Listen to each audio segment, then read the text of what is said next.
Police reporter.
Police reporter brings you a strange story that reads like fiction.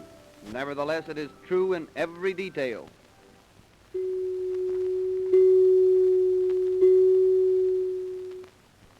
About 15 years ago, a middle-aged man named Michael Detenier walked into the offices of the largest insurance company in Budapest. He refused to state his business to the clerk and insisted on seeing the manager. How do you do, sir? Are you the manager? Yes, but I'm much too busy to talk to policyholders who have no special business with me. But I have business with you. Business which may save you a lot of money if you listen. Well, of course, that's quite different. Sit down. Thank you. Now, what is it? My name is Michael Detenier, and I'm insured with your company for approximately $25,000. That's quite a considerable amount, sir. Yes, and mine is a double indemnity policy. Oh, I see. One of our policies which pays double indemnity for a natural death. Is that it? Yes. Well, what is it you want, sir? I want you to give me $12,000 and take back your policy. You want to... what? Do you mind saying that again? I want to sell this policy back to you for $12,000. Well, now, I don't see how that's possible, Mr. Detenier.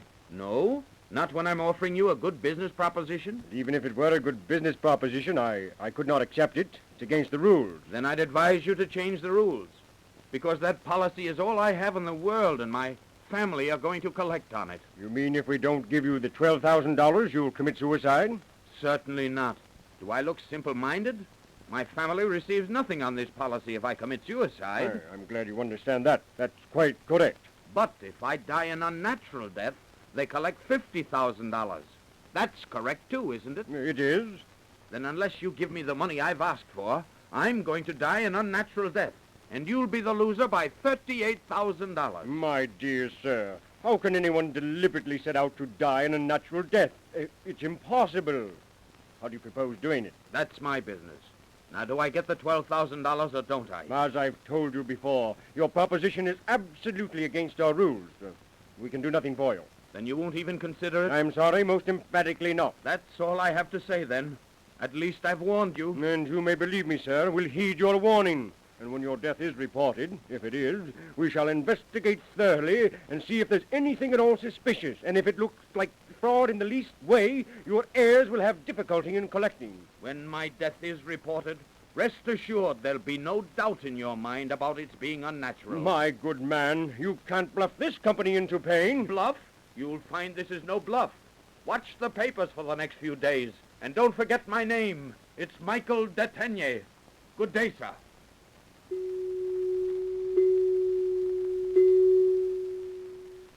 The next evening, in a gay cafe, we find Michael sitting with a companion, a wealthy man about town. The friend is slightly drunk. And would you believe it, he was found the next morning lying in a pool of his own blood. Oh, will you please stop talking about death? That's all you've done since we met tonight. Why should I? Well, because it's not a subject to keep harping on all the time. No? Well, what's the matter? Aren't you insured? Sure, certainly I'm insured. For $50,000. No. Yes, sir, with one of the best companies, too. Which one? The Central Europe Life Assurance Company. Well, well. That's the same one I'm insured with. Really? What does that make us, huh? Brothers in death, my friend. You make me sick with your death. I'm going home.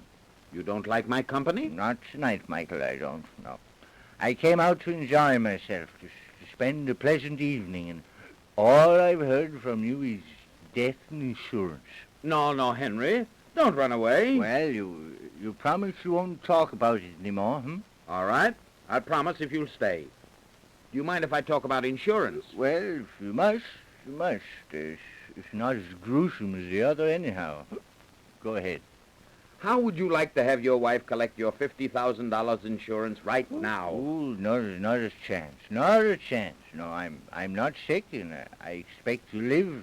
Yeah, I expect to live for a long time yet. Well, how do you know I'm not going to kill you? Well, I don't know, but if you did, my wife would collect $100,000. Oh, so you've got a double indemnity clause for unnatural death in your policy, too. Yes, sir.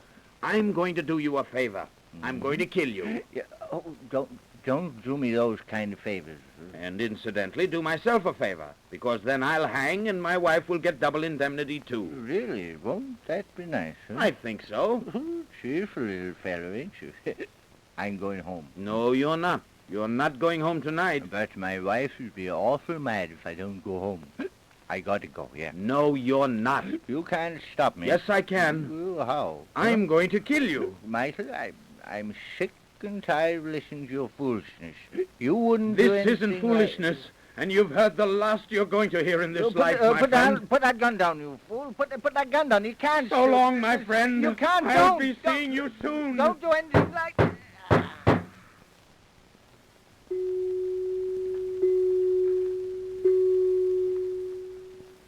Michael Detenier was arrested immediately, and later in his cell a visitor is brought in to see him. It's the manager of the insurance company.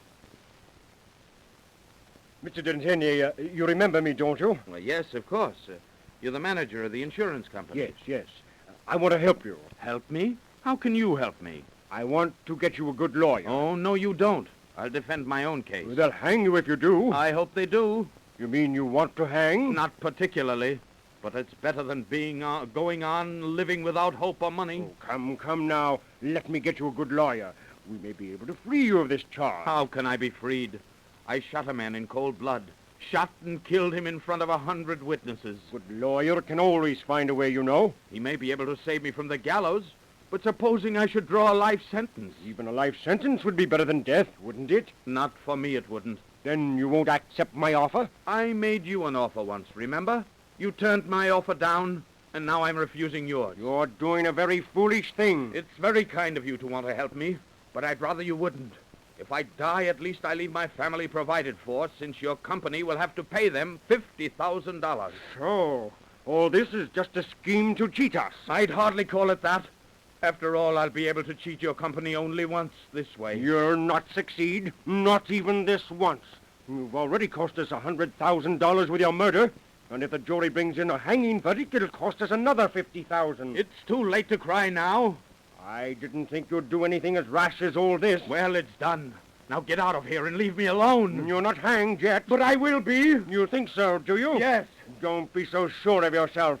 If everything else fails, we may be able to do something with the judge or the prosecutor. You mean bribe them to influence the jury so that they'll imprison me for life? Such things have been done. I shall remember that at my trial.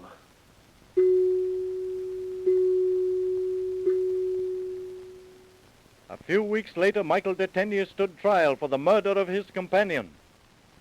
And you offer absolutely no defense for this terrible deed? No, sir.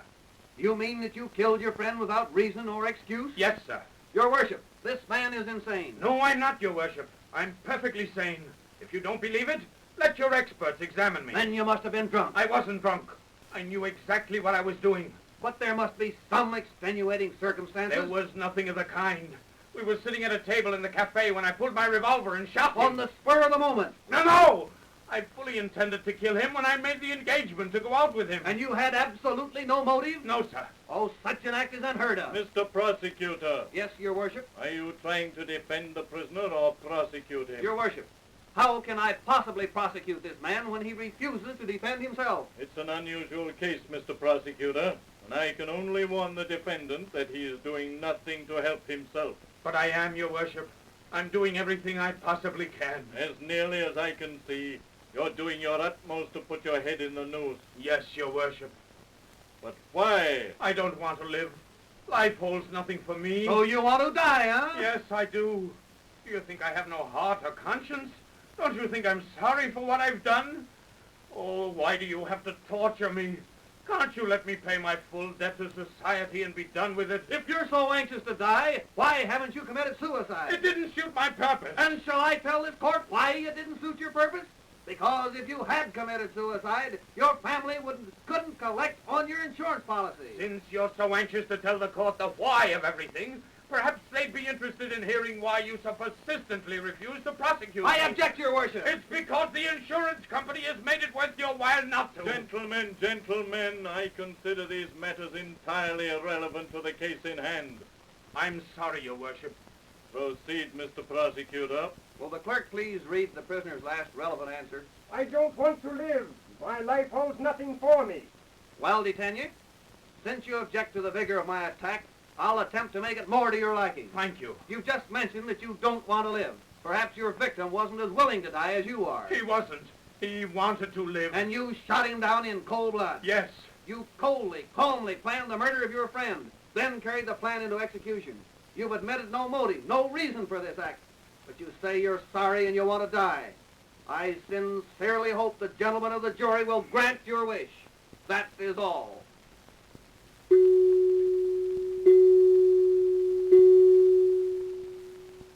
Michael Detenier thanked the jury for a hanging verdict, smiled when the judge sentenced him, and was extremely happy when the hangman prepared him for the gallows. Needless to say, Michael's family collected double indemnity.